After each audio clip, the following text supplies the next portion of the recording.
Te damos la bienvenida a tu programa Palabras de Vida Eterna. En estos momentos compartiremos el libro de Éxodo, Shemot.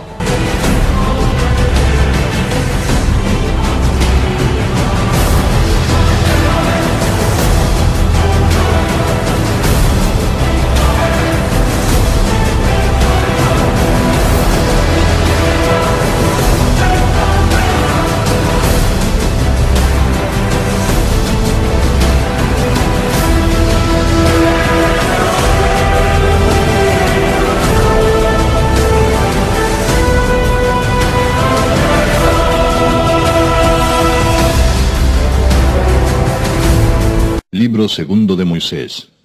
Éxodo. Éxodo capítulo 18. El capítulo 17 terminó con la guerra con Amalek. Amalek representaba la enemistad contra el pueblo de Dios, ¿no? La carnalidad también. Y vimos que era un pueblo que no tenía misericordia, era un pueblo que no le importaba los sufrimientos ni las necesidades de nadie, y se aprovechó de la debilidad de los israelitas y les atacó. Aparte de que eran parientes de los israelitas, ellos eran sus parientes, pero no, ellos le querían atacar nomás. Entonces por eso Dios decidió declararle como enemigo perpetuo. Y a medida que vayamos estudiando la Torá, los escritos, también estamos estudiando, estudiamos el libro de Samuel, Reyes, siempre se presentan descendientes amalecitas tratando de destruir al pueblo. Nunca los amalecitas fueron un ejército poderoso ni una nación grande, pero siempre estaban al lado o acompañando a algún ejército que quería atacar a Israel. Ese es su trabajo de Amalek, a apoyarle a otra fuerza. Por eso es que se cree, ¿no? Comentarios, ¿no? Se cree que en el futuro los amalecitas saldrían de fuerzas religiosas y también políticas que van a apoyar contra el pueblo del Todopoderoso para destruirle. Entonces, los amalecitas pueden estar entre el cristianismo, el catolicismo, entre muchas fuentes que odian lo que se trata de la palabra del Todopoderoso. Increíblemente, la cristiandad tradicional se opone, rechaza y hasta maldice muchas veces. Una vez he visto un video, un pastor, he visto por video, ¿no? Un pastor que tenía una figura del Arca del Pacto, aunque no representa nada esa figura, porque la figura no representa nada, pero él tenía la figura del Arca del Pacto con los querubines, con el maná, con la vara de Aarón, y empezaba a romper en público, a romper que esto ya no sirve, esto es maldito, esto ya terminó, se acabó. Y es una forma de burlarse, ¿no?, de las cosas de Dios. Un pastor evangélico. Y esos puntos, menospreciar el Shabbat, menospreciar las fiestas bíblicas, todos estos puntos son los que hacen que Amalek resurja, renazca y veamos. Y siempre atacando al más débil, ¿no? Ese es el enemigo de Elohim. Bueno, vamos ahora al capítulo 18. Ahora aparece la visita de el suegro de Moisés, su suegro, el papá de Sífore. Vamos a leer atentamente. Versículo 1, capítulo 18, versículo 1. Oyó Jetro, sacerdote de Madián, suegro de Moisés, todas las cosas que Elohim había hecho con Moisés y con Israel, su pueblo, y como el Eterno, Yud-He-Bat-Hei, había sacado a Israel de Egipto. Entonces, para que nos demos cuenta, primer punto, acá dice que él era sacerdote de Madián. ¿Qué es la función de un sacerdote? Es una persona que hace oficio religioso. Los madianitas en aquel tiempo, aunque eran descendientes de Abraham, ellos ya no creían más en Abraham, o sea, en el Dios de Abraham. Ellos se habían mezclado con deidades, habían seguido las costumbres paganas y estaban adorando a Baal, a Astarot y a esas deidades. Se comenta, estos son comentarios entre paréntesis, ¿no? Comentarios, estudios, que Jetro al principio también formaba parte de este tipo de adoraciones, ¿no? Que era un sacerdote de estas deidades, pero que con el tiempo le vino un deseo de buscar al Elohim verdadero, al Elohim de Israel, y que tenía información acerca de todo lo que había ocurrido con sus antepasados, en el caso de Abraham, también Isaac, y después con la descendencia de Isaac, que era Jacob, y cómo ellos estaban en Egipto, tenía este conocimiento. Recuerden que en el tiempo de Isaac y de Jacob, ellos también llegaron a ser conocidos por todas las tierras, por todos los lugares, y eran más conocidos por ser servidores del único Dios. Bueno, eso hace que Jetro decida adorar al Dios de Israel. Por más que él era antepasado de Madián, él decide servir al Dios de Israel y medio que se aleja de la comunidad madianita de aquel entonces. Así se comenta, según los datos históricos. Y eso tiene medio concuerda, ¿no? Porque Dios no le va a enviar a Moisés junto a un sacerdote pagano. Recuerden que Moisés no sabía nada todavía del Dios de Israel. Él recién estaba conociendo que era un hebreo, recién estaba sabiendo que su pueblo era Israel. Entonces, si justamente se va y vive con un sacerdote pagano, va a aprender cosas paganas. Pero ya para aquel entonces, Jetro ya estaba conociendo, ya estaba adorando al Dios de Israel, y también él le había enseñado esa fe a sus hijas. ¿Entiende este punto, no? Así nosotros podemos entonces entender exactamente esto. Entonces, él acá ya no era más sacerdote del Dios pagano, sino servidor del Todopoderoso. Entonces, la gente que quería conocer al Dios de Israel, al Dios verdadero, se acercaba a él. Y no sabemos muy bien qué relación tendría con los sacerdotes de Madián. Tal vez ya por eso ni siquiera hacía él ese servicio en Madián. Pero había mucha gente, nosotros muchas veces pensamos que fuera de los israelitas nadie adoraba al Dios de Abraham, Isaac y Jacob. Muchas veces nosotros pensamos así, pero no es así. Había mucha gente que conocía, que tuvo, recuerden que, ¿cómo se dice? Noé fue el que sobrevivió del arca, tuvo 3 hijos y de sus 3 hijos salió en toda la humanidad. Y ellos fueron los que llevaron este mensaje que Noé les dio a sus hijos, y así, solamente que pasando el tiempo aparecieron algunos rebeldes, entre ellos Nimrod, Cus, y que empezaron a crear creencias falsas y se contaminaron. Pero sí o sí siempre había entre la humanidad gente que buscaba adorar al Dios verdadero. Así como que yo creo también que en diferentes lugares entre las congregaciones hay gente que de verdad quiere adorar a Dios. Hoy sea la ñandeyarañe tete. Hoy la joya solamente por religiosidad.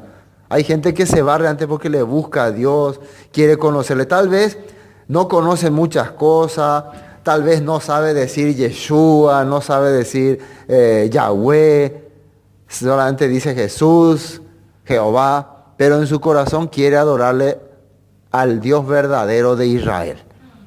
Y Dios le está buscando a esa persona, Dios le está revelando. Y ese es un tipo de Jetro o de Jetro.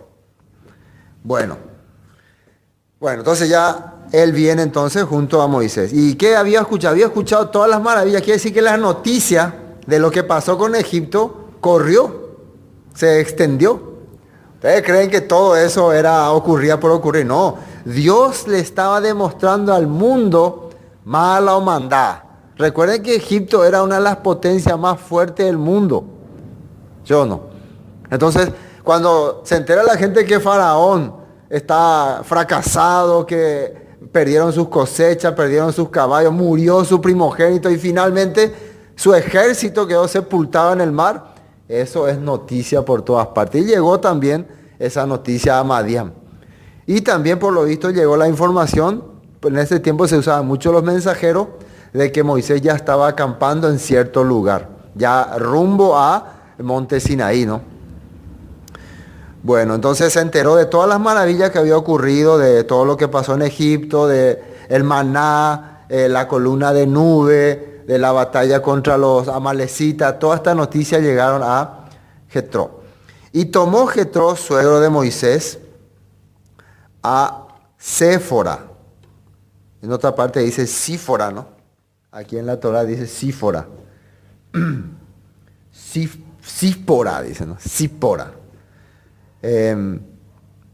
Y la mujer de Moisés, después que él la envió, y a sus 2 hijos, el uno se llamaba Gersón, porque dijo, esta fue la causa por la cual le puso Moisés estos nombres, forastero he sido en tierra ajena. Y el otro se llamaba Eliezer, porque dijo, el Elohim de mi padre me ayudó y me libró de la espada de Faraón. Y una vez más ustedes pueden darse cuenta que cuando vos le pones a tu hijo un nombre, es o por algo que te ocurrió, o por algo que querés que ocurra, o por algún plan que tenés para tu vida. Los nombres no se ponían así, me gusta este Marco, Luis, Guillermo, como ahora se pone, ¿no? O se miraba el almanaque, o no.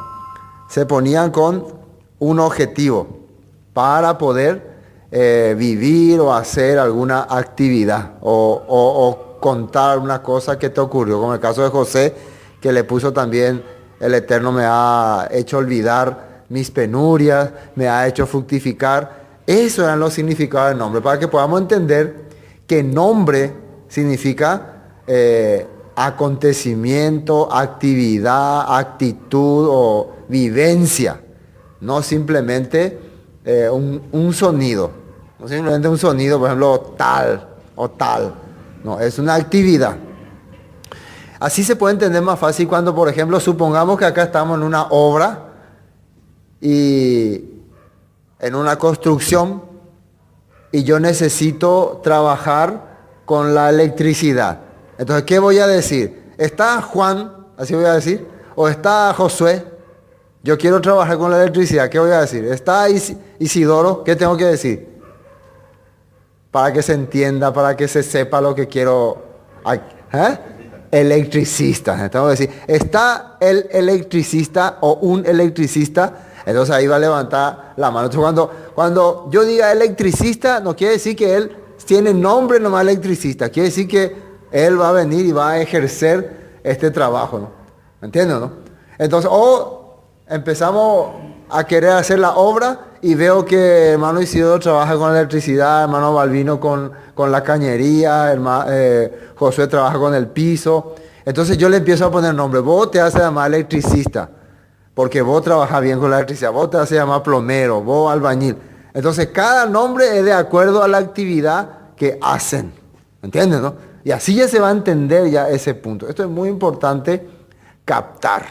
La actividad, la actitud hace que llevemos el nombre. Cuando yo digo que vengo en el nombre de Yeshua, quiere decir que vengo con la actividad, con la actitud de Yeshua. ¿Y cuál era eso? Hacer la voluntad del Padre. No es que vengo en el nombre y no hago nada. ¿Van a entender, nada? Bien. Bueno, entonces se recuerda de los nombres de sus hijos. Versículo 5. Y Jetro, el suegro de Moisés, con los hijos y la mujer de este, vino a Moisés en el desierto donde estaba acampado, junto al monte de Elohim, ya cerca de el monte Sinaí, ¿no? Y dijo a Moisés, yo tu suegro, Jetro, vengo a ti con tu mujer y tus 2 hijos con ella. Esto es una forma de mensajero, ¿no? Un mensajero fue lo que le mandó. Le mandó un mensajero Joder, Moisés ve que yo vengo a visitarle. Aquí podemos darnos cuenta también que el monte de Elohim estaba, como actualmente ya están diciendo muchas personas, en una zona de Arabia. Porque Madián está más hacia el lado de Arabia que hacia el lado del Sinaí.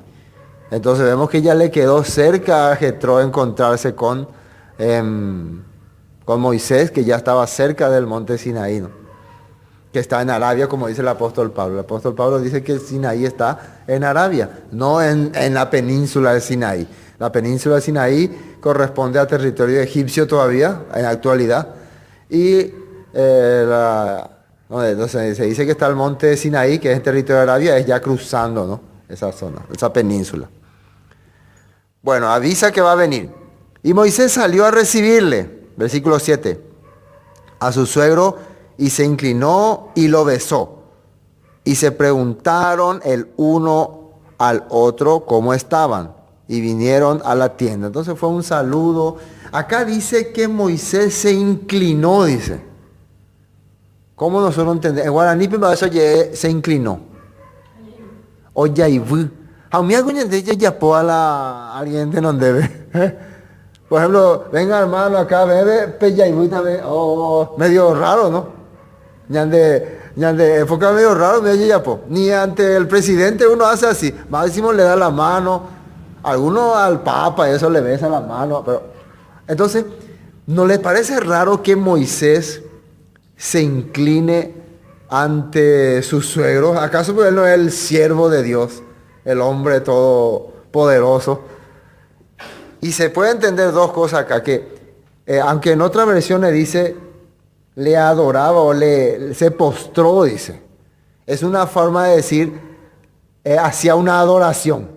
Es adorar. Cuando una persona, cuando un católico se inclina ante una imagen, lo que está haciendo le está adorando. Entonces lo que está haciendo acá Moisés a Jetro le está adorando. Eso está haciendo. Pero la pregunta que nosotros nos hacemos, ¿Moisés está pensando que Jetro es un dios, una divinidad, o por qué hace estas cosas? Nada que ver. Jamás está pensando que es un todopoderoso ni nada. Simplemente es una manera de mostrarle el respeto en aquella época. Hay que entender muy bien. En esa época es una forma de mostrar respeto. Entonces que la gente venga y se incline ante Jesús, le adore a Jesús, ¿qué significaría? Le están mostrando un respeto porque Él es una autoridad.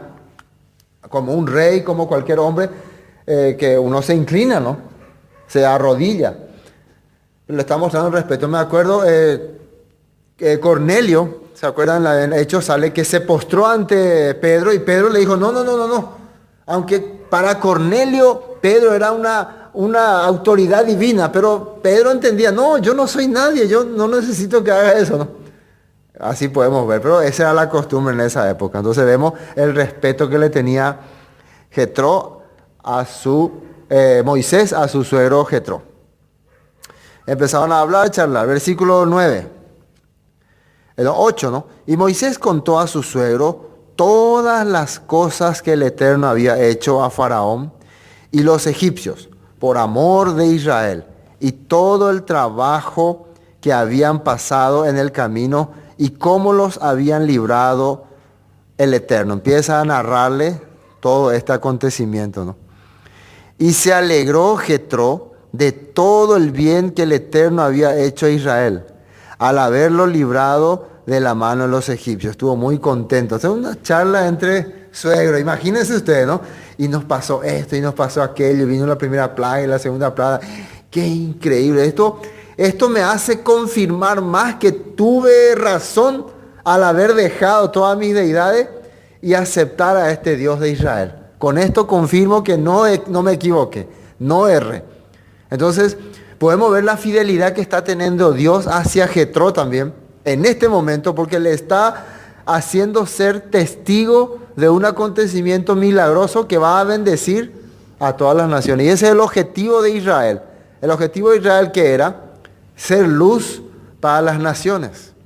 Jetro no es israelita, Él es de Madián, aunque son antepasados por medio de Abraham, pero ellos son otra tribu, otro pueblo, o sea, otra generación, genealogía. Pero esta fe llegó a su corazón y estas obras, estas manifestaciones le han hecho confirmar en su corazón de que este es el Dios verdadero. Fíjense lo que hace aquí, versículo 10. Y Jetro dijo, bendito sea el Eterno, que os libró de la mano de los egipcios y de la mano de Faraón, y que libró al pueblo de la mano de los egipcios.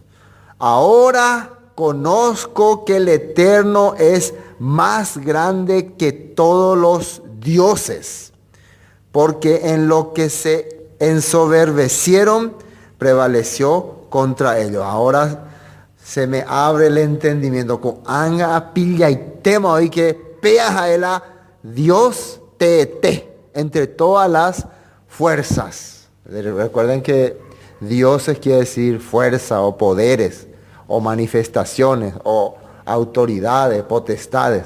Entre todos los poderes, la fuerza que existe en este mundo, el Elohim de Israel, Yud-He-Bat-Hei, es el único poderoso y humilla a los que se quieren enaltecer y enorgullecer. A los que quieren ser prepotentes, le humilla. Así está diciendo el suegro de Moisés. 12. Y tomó Jetro, suegro de Moisés, holocaustos y sacrificios para Elohim, y vino a Aarón y todos los ancianos de Israel para comer con el suegro de Moisés delante de Elohim. Entonces, él está haciendo sacrificios. Estos sacrificios que él está haciendo son los sacrificios que aparecen en Levítico 1 y Levítico 3.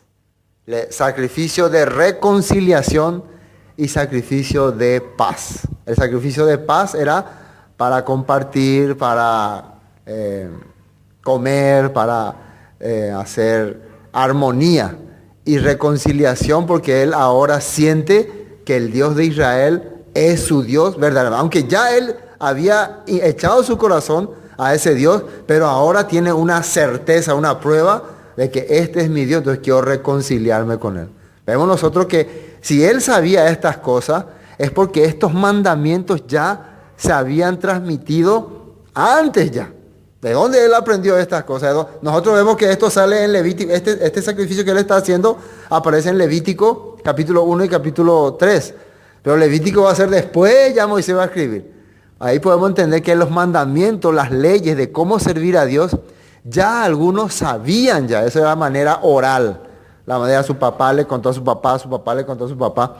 Todos estos sacrificios, toda esta manera de ofrendar, de unirse con el Padre, ya ellos sabían. Solamente que después se hizo por escrito y se convirtió en la Torah. Entonces ahí ya vemos la parte donde el suegro de Moisés viene, se presenta y hacen sacrificio de reconciliación y sacrificio de paz. Por eso vienen a comer, a compartir, a ver armonía. Me imagino que habrá sido una fiesta muy especial en ese momento. Y Jetro se habrá sentido orgulloso del Dios de Israel. Ahora, hay una segunda parte en este capítulo 18, el nombramiento de los jueces. Y esto es interesante. Vamos a entender un poco quiénes son estos jueces. Vamos a ver si nos da el tiempo. Aconteció que al día siguiente se sentó Moisés a juzgar al pueblo, y el pueblo estuvo delante de Moisés desde la mañana hasta la tarde. O sea, ¿qué es lo que hacía Moisés? Como el pueblo recién salió de Egipto, todavía no tenía una orden de vida, todavía no sabe muy bien qué es lo que hay que hacer, cómo tiene que comportarse, situaciones familiares, situaciones políticas, situaciones de deuda, todos esos problemas tenían. Entonces no sabían. En aquella época ellos, cuando había un problema, le hablaban al capataz de su zona, porque cuando vivían con los egipcios, cada zona tenía un capataz y él hacía justicia, los egipcios. Y también entre los hebreos tenían, pero ahora ellos están como en una vida nueva, no entendemos muy bien, esa ya actuará, entonces todos vienen a preguntarle a Moisés. Ahora, ¿cómo es que Moisés sabía todo? ¿Cómo es que él acaso durante los 40 años que estaba en el desierto, Dios le enseñó todas las leyes? Aprendió muchas cosas, ciertamente. Aprendió y conoció muchas cosas. Pero acá nosotros podemos entender que Dios le había preparado ya a Moisés, tanto en leyes egipcias como en las leyes semitas. Hay que entender que hay leyes semitas también. Y las leyes semitas vienen ahí de al antaño, ¿no? De Hammurabi, de todo eso. Todos estos conocimientos Moisés tenía. Moisés no era cualquier persona. Una persona que estaba bien preparada para guiar, dirigir y corregir. Pero a pesar de todo eso, no era tan experto. Y aquí vamos a ver por qué. Es como decir, tiene el conocimiento, sabe cómo ayudar a las personas. Todavía no tiene la revelación exacta de la Torá, pero ya hay conocimientos, entendimientos de cómo dirigir un pueblo, pero no del todo. Y acá es donde su suegro interviene. Y aquí vemos que por más que Moisés está hablando directamente con Dios, como la experiencia también cuenta. Uno nunca se tiene que sentir que se ya hay pama. Se ya entiende pama hoy. Siempre tiene que aprender a querer escuchar consejo de alguien mayor, ¿o no? Muy cope, caray, ve tú ya, y ahí te hacen esa yapota. Así nosotros reaccionamos, ¿no? No. Los mayores, los que tienen, la Biblia dice, inclínate ante las canas. Dice, ante la persona que mayor, escucharle nomás, es endunte las ayande, tendente las ayande, muchas veces, cierto, y te las ayande, pero muchas veces el joven por orgulloso o por creído, mandapao y cuapá, y no quiere escuchar. Y acá, Moisés domina todo, entiende para la juicio, pero algo no entiende el orden. Y este hombre, este señor, por lo visto, ya conoce de jerarquía, de organizar grupos, y le da el consejo. Versículo 14, ¿no? Dice, viendo el suegro de Moisés todo lo que él hacía con el pueblo, dijo, ¿qué es esto que haces tú con el pueblo? ¿Por qué te sientas tú solo y todo el pueblo está delante de ti desde la mañana hasta la tarde? Entonces no era solamente el problema para Moisés, que estaba un día entero ahí tratando a la gente, sino también para el pueblo, que fila un día entero, quemándose ahí en el calor, aunque ellos tenían la sombra de las nubes, ¿no? Pero se da cuenta su suegro que no está actuando correctamente. ¿Qué podemos ver ahí? Algunos comentaristas antes cuando estábamos en otra parte, decían que Moisés acá no tuvo la fe, que Moisés no tenía por qué escuchar a Jetro. Porque algunos creen que uno nomás tiene que ser líder, no tiene que haber más líder, ¿no?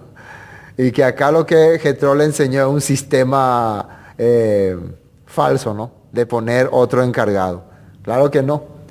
Al contrario, Moisés mismo dijo, ojalá todos profetizasen, ojalá todos fueran profetas, ojalá todos tuvieran entendimiento para que no me vengan a preguntar a mí qué es lo que van a hacer. Ese es el deseo de Moisés. Bueno, entonces, versículo 15. Y Moisés respondió a su suegro, porque el pueblo viene a mí para consultar a Elohim, cuando tienen asuntos vienen a mí, y yo juzgo entre el uno y el otro, y declaro las ordenanzas de Elohim y sus leyes. Podemos darnos cuenta que él le está instruyendo de acuerdo a las leyes que en ese momento él tenía un poco desordenado, pero ya tenía. ¿Entienden? ¿No? Porque él había estudiado cultura general, cultura completa. Si Noé es el padre de todos los seres vivientes después del diluvio, es el Adán de todos los seres vivientes, sus tres hijos, Can, Sen y Jafet, entonces ese entendimiento es lo que todos tenían, lo que todos conocían. Y un estudioso como Moisés aprendía y conocía todas esas cosas. Bueno, entonces yo les estoy enseñando las leyes de Dios, los mandamientos para que puedan hacer las cosas correctas. Versículo 17. Entonces el suegro de Moisés le dijo, no está bien lo que haces. Desfallecerás del todo tú y también este pueblo que está contigo, porque el trabajo es demasiado pesado para ti, no podrás hacerlo tú solo. Así le habló Jetro. Esto es cierto. Una persona no puede decir, yo tengo que... Nosotros cuando estábamos antes en nuestro grupo, no teníamos, sí o sí teníamos que preguntarle a alguien. Si él no decidía, nadie podía hacer. Por eso era terrible la situación. Por eso, Dios tiene que poner en el corazón de hombres conocedores de la palabra, el tener también la capacidad de guiar. Por eso cada persona en una zona, en un lugar, Dios le levanta, Dios le prepara. Jetro conocía muy bien esta manera. Yo también, él también lo entendió. Yo también soy sacerdote en una región, en una zona, y ahí Dios me está utilizando, con esa gente. Yo sé que vos estás dirigiendo un pueblo, pero no vas a poder dirigir los problemas de toda la gente. Tiene que haber quienes se encarguen de esto, de acuerdo a su lugar y a su territorio. Y si hay algún problema grave, ahí sí vienen y le informan a Moisés. Inclusive algunos porque se le robó su gallina o porque el vecino pone música fuerte como anoche, ¿no? Se playea cada rato, ¿no? Cosas como esa, ¿no? Yo me imagino, la verdad, si soy policía y me llaman, estoy pendiente de crímenes, de asalto de banco y me llaman para decir, ay, mi vecino pone, me voy a molestar, ¿no? Pero claro, le molesta a un vecino también que alguien ponga fuerte su música, pero entonces por eso escuché que hay un diputado que quiere hacer una agrupación especial que se encargue de cosas de ruido. Bueno, ese es el tema aparte. Bueno, entonces le dice, no vas a poder vos solo hacer estas cosas. Vamos a ver el versículo 19. Oye ahora, 19, mi voz, yo te aconsejaré y Elohim estará contigo. Está tú por el pueblo delante de Elohim y somete tú los asuntos a Elohim. Y enseña a ellos, versículo 20, las ordenanzas y las leyes y muéstrales el camino por donde deban andar y lo que han de hacer. Además, escoge tú entre todo el pueblo varones de virtud, y acá dice la categoría que tienen que tener las personas que van a hacer este servicio. Dice, varones de virtud, temerosos de Elohim, varones de verdad que aborrezcan la avaricia, y ponlos sobre el pueblo por jefes de millares, de miles, de centenas, de 50 y de 10. Ellos juzgarán al pueblo en todo tiempo y todo asunto grave lo traerán a ti, y ellos juzgarán todo asunto pequeño, así aliviarás la carga sobre ti y la llevarán ellos contigo. Si esto hicieres y Elohim te lo mandare, tú podrás sostenerte y también todo este pueblo irá en paz a su lugar. Este fue el consejo que le dio su suegro. Y vemos que es un consejo bien sabio, porque le recomendó. El versículo 19 dice, oye ahora mi voz, yo te aconsejaré y Dios estará contigo. Está tú por el pueblo delante de Dios y somete tú los asuntos a Dios. Jetro le está diciendo, de ella dedicabeana e aprender la Dios geía. Vos tenés que dedicarte más a estudiar y a aprender y a conocer los proyectos de Dios. No podés estar sujeto por todos los problemitas que hay en el pueblo. Vos tenés una labor muy importante. Vos tenés que sujetarte a lo que el Padre quiere. Ese tiene que ser tu labor. Y busca personas que se encarguen de esta situación y de este problema. Y personas que tengan virtud, que tengan capacidad. Nosotros podemos ver que este mismo acontecimiento ocurrió. Vamos a mirar un poco en Hechos capítulo 6. Cuando recién empezaban los apóstoles a dirigir la congregación, ocurrió la misma cosa. Habían ya personas que no se le atendía muy bien y todo el mundo venía y traía los problemas a los apóstoles. Hechos capítulo 6, versículo 1. Hechos 6:1. En aquellos días, como creciera el número de los discípulos, hubo murmuración, dice, de los griegos. Son judíos también, pero judíos que tenían mentalidad griega, ¿no? Que ya estaban viviendo un poco mezclando la cultura. Entonces, como ellos no eran tan judíos, se le criticaba, se le menospreciaba. Contra los hebreos, dice, de que las viudas de aquellos eran desatendidas en la distribución diaria. ¿Por qué dice viudas? Porque para aquel entonces la palabra decía que hay que tener misericordia de las viudas y los huérfanos primero. A ellos hay que atenderle. Pero acá la gente se queja de que a las viudas de origen griego no se le atiende bien. Entonces venía esta queja a quienes, a los apóstoles. Entonces los apóstoles tenían que ir a ver a las viudas, visitarle, ver los huérfanos. Ellos tenían que encargarse de eso porque los hermanos no lo estaban atendiendo muy bien.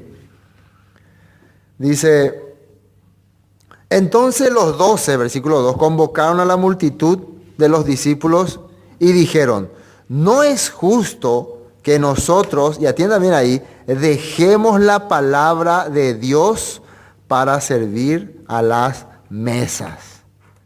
¿Qué es lo que están diciendo los apóstoles? Nuestra labor es escudriñar, investigar para poder enseñar al pueblo.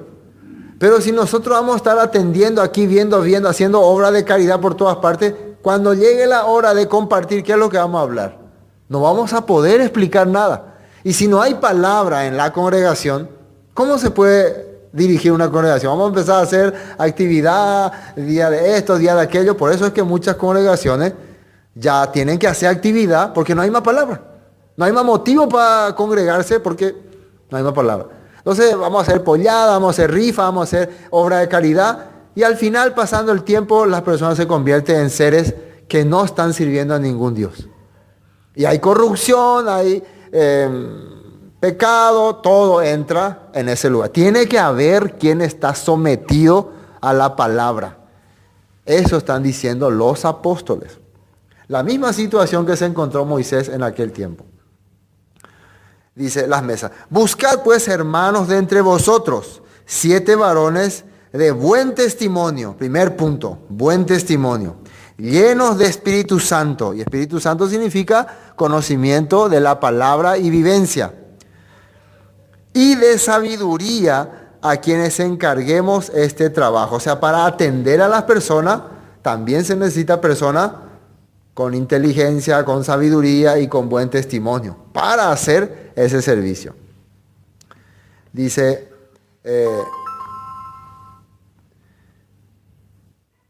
y nosotros, versículo 4, persistiremos en la oración y en el ministerio de la palabra.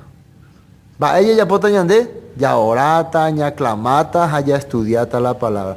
Los apóstoles estuvieron hablando este punto. Hoy en día, lamentablemente, para mucha gente, el trabajo de un predicador, no ya podemos, tenía Aragán, así es, ¿no? Parece que estudiar la Biblia es trabajo de haraganes, ¿no? Pero ¿qué pasa? Que la persona realmente a la hora de su situación difícil no sabe qué hacer de su vida. Se ahoga, se inunda, se amarra, se ahorca, porque no tiene el conocimiento de la palabra. Y si todos estuviéramos así, entonces ¿cómo tendríamos esperanza acá? Por eso Dios estableció a los levitas, para que ellos puedan dedicarse netamente al servicio de las cosas de Dios y la gente pueda recurrir a ellos. En este tiempo, con la muerte y resurrección de Yeshua, Dios estableció a los que habían nacido por medio de la sangre de Yeshua, y Dios establece a través de su Ruach HaKodesh, de su Espíritu Santo, hombres que van a hacer ese servicio. Dios le da ese don, les prepara para poder instruir al pueblo. Así también prepara personas que van a colaborar aquí, colaborar allá, colaborar en este punto. Dios hace todo y le pareció bien a los hermanos. Dice el versículo 5, agradó la propuesta a la multitud y eligieron a algunas personas. Ahora, esto es muy importante. Me interesa leer la categoría que tienen que tener las personas. Vamos a Timoteo capítulo 3. Timoteo capítulo 3. categoría que tienen que tener las personas que van a servir. Pablo le hizo, cuando ya Pablo estaba escribiendo, le mandó esto a Timoteo. Y nosotros ahora podemos saber de dónde salían estos requisitos. Salían de la Torá, de la instrucción de Dios, del Éxodo, el libro de Éxodo. Primera Timoteo, capítulo 3, versículo 1. Requisitos para el obispado, el que va a guiar, dirigir una congregación, un grupo. Dice, palabra fiel. Si alguno anhela ser dirigente, ser obrero, buena obra desea. Pero es necesario que el obispo sea irreprensible, dice. Primero, marido de una sola mujer. Ahora, ¿por qué dice marido de una sola mujer? ¿Será que en esa época había hombres que tenían dos mujeres? Sí, había. Aunque usted no lo crea, había. En aquella época, para los griegos, era común tener 2 o 3 esposas, ¿no? Y cuando ellos entraban a la congregación, no podían más dejarle a su esposa, ya así estaban. Entonces, lastimosamente, la persona que tenga esa característica no va a poder dirigir la iglesia. Quiere decir que la base para guiar el pueblo de Dios, la base para ser una persona que dirija al pueblo de Dios es tener una sola esposa. Eso es muy importante en la Biblia, muestra. Entonces quiere decir que esa es se puede decir, el estándar preferido para Dios. No es que le estamos condenando a las personas que en aquella época tenían más de una esposa, pero ese es el estándar que Dios está estableciendo aquí.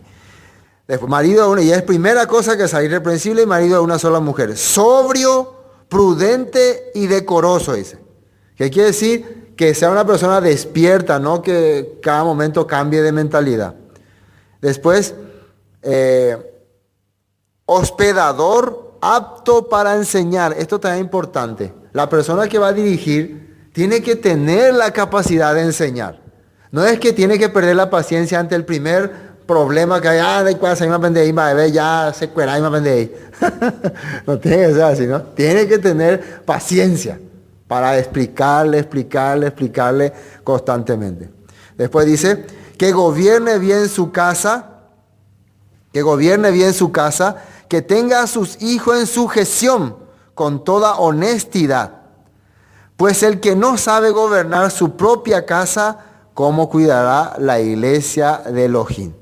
Entonces, vemos nosotros que el pastor, el obispo, el que dirige una congregación, primero tiene que ser pastor, ¿dónde? En su casa. Por eso cada hermano es pastor, es obispo, es ministro, es dirigente en su casa primero. Ahí tiene que pasar la prueba y de ahí puede pasar ya a un pequeño grupo y a otro pequeño grupo. Entonces, me imagino que cuando Moisés elegía a los que iban a dirigir desde a 10, dice, tú vas a dirigir 10 personas, entonces observaba todos estos puntos, todos estos temas, ¿no? Después, no un neófito. ¿Qué es neófito? Uno que no entiende bien las cosas. No pilla por ahí. No significa que tiene que ser un súper dotado, pero alguien que pueda entender, cuando se le explica, entiende. Eso significa. El neófito es alguien que debe explicar su vida, no entendí hoy, no capta hoy. Hay muchas personas así, ¿no? Y eso no quiere decir que esa persona tiene problema para Dios. Significa nada más que le va a ser un poco difícil guiar la iglesia. ¿Me entiendes, no? Persona que debe explicar su vida, no entender, entonces, ¿cómo ahora puedes guiar la iglesia? Entonces, esa es la palabra neófito, persona que no tiene capacidad de captar las cosas. Entonces, ese tipo de persona para guiar una iglesia no es muy recomendable, ¿no? No un neófito, no sea que envaneciéndose caiga en condenación del diablo, dice. También es necesario que tenga buen testimonio de los de afuera para que no caiga en descrédito y en lazo del diablo. Y esto es muy importante porque hoy en día vemos que si vos no tenés testimonio, no solamente en la iglesia, sino afuera también, entonces es un problema. Hay muchos pastores tienen muy mala fama, ¿no? De la gente de afuera.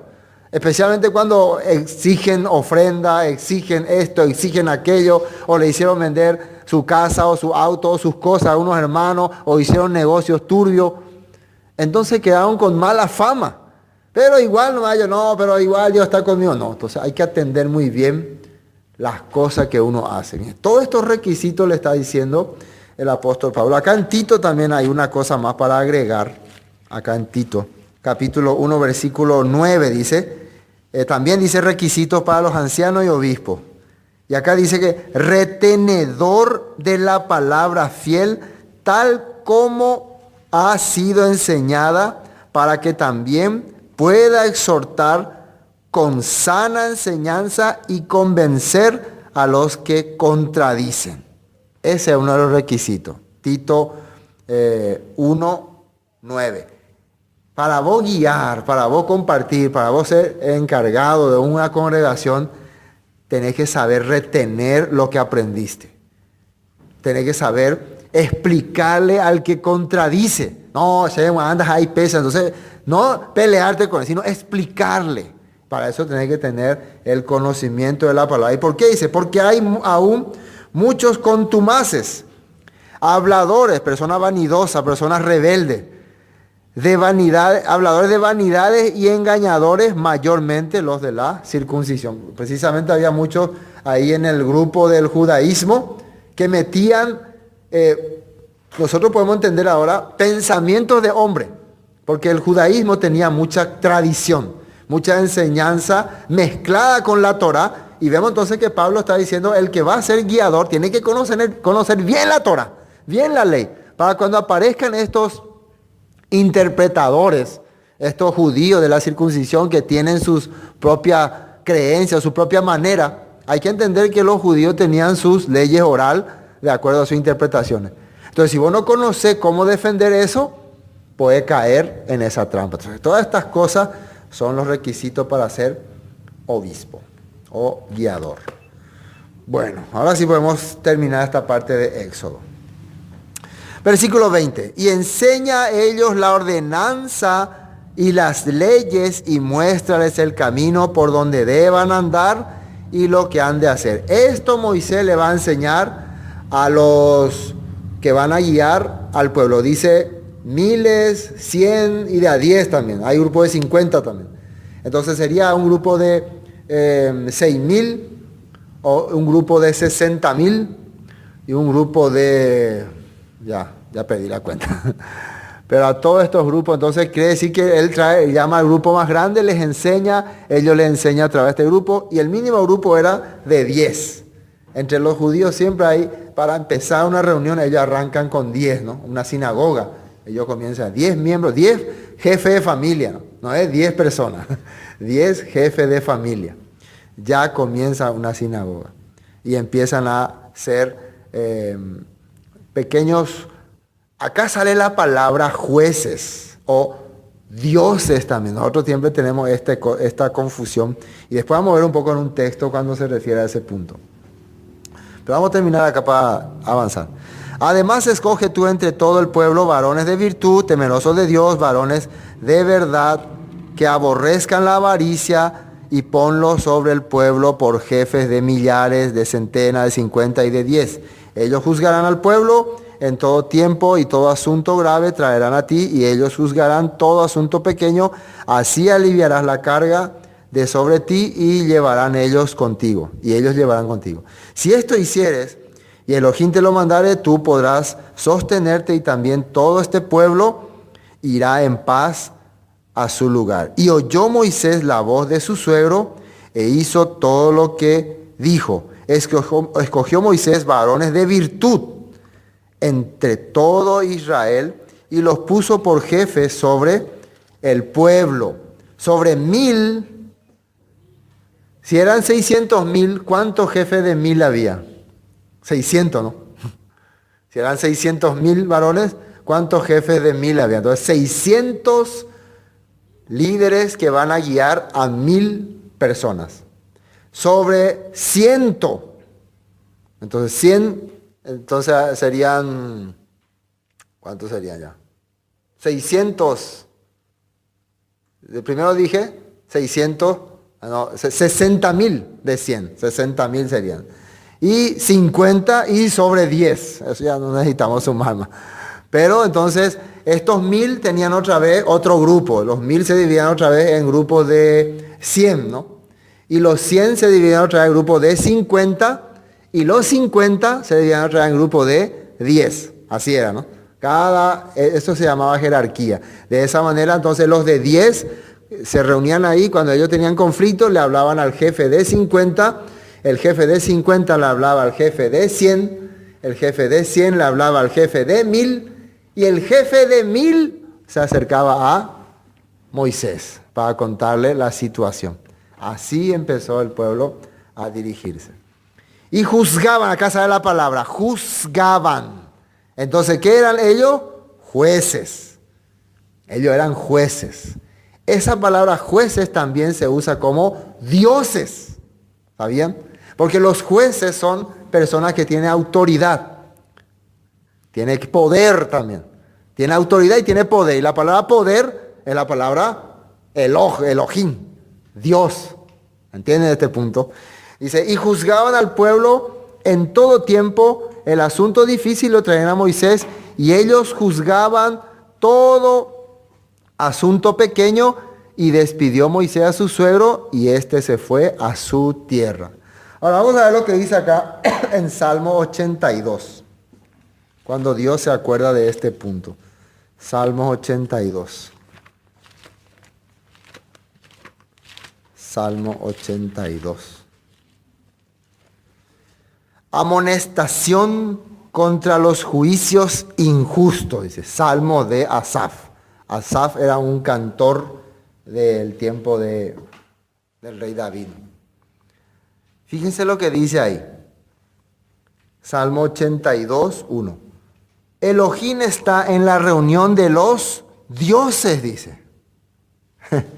Aquí esa palabra dioses son personas que establecen juicio, porque acá dice amonestación contra los juicios injustos, dice.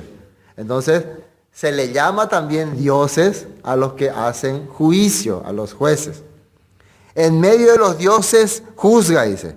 ¿Hasta cuándo juzgaréis injustamente y aceptaréis las personas de los impíos? Defended al débil y al huérfano. Haced justicia al afligido y al menesteroso. Librad al afligido y al necesitado. Librarlo de la mano de los impíos.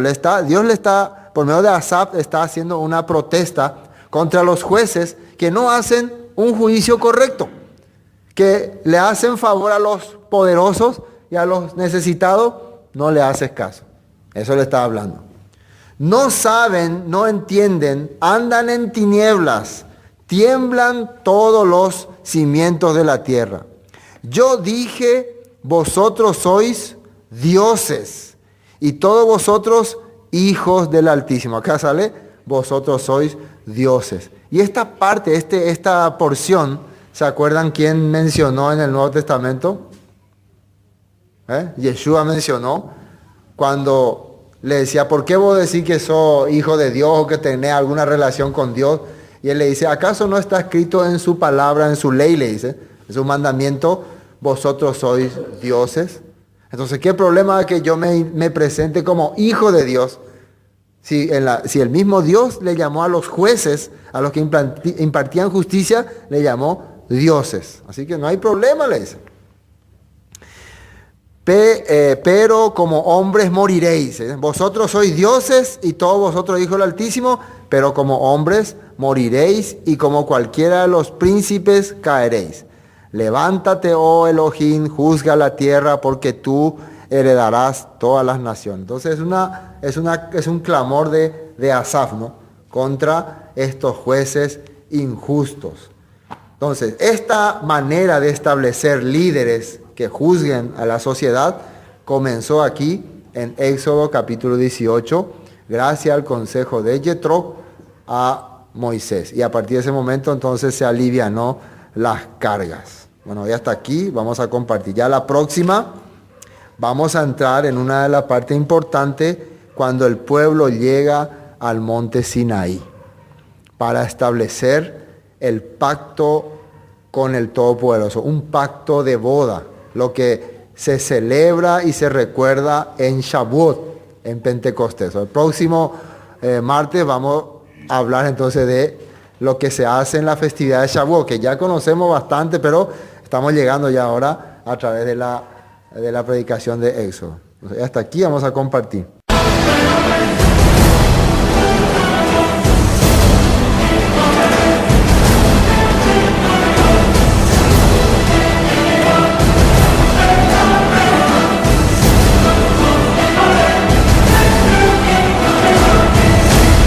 Esto fue Palabras de Vida Eterna, con el estudio del libro de Éxodo. Para cualquier información, 0981 60 46 77. Bendiciones y hasta pronto.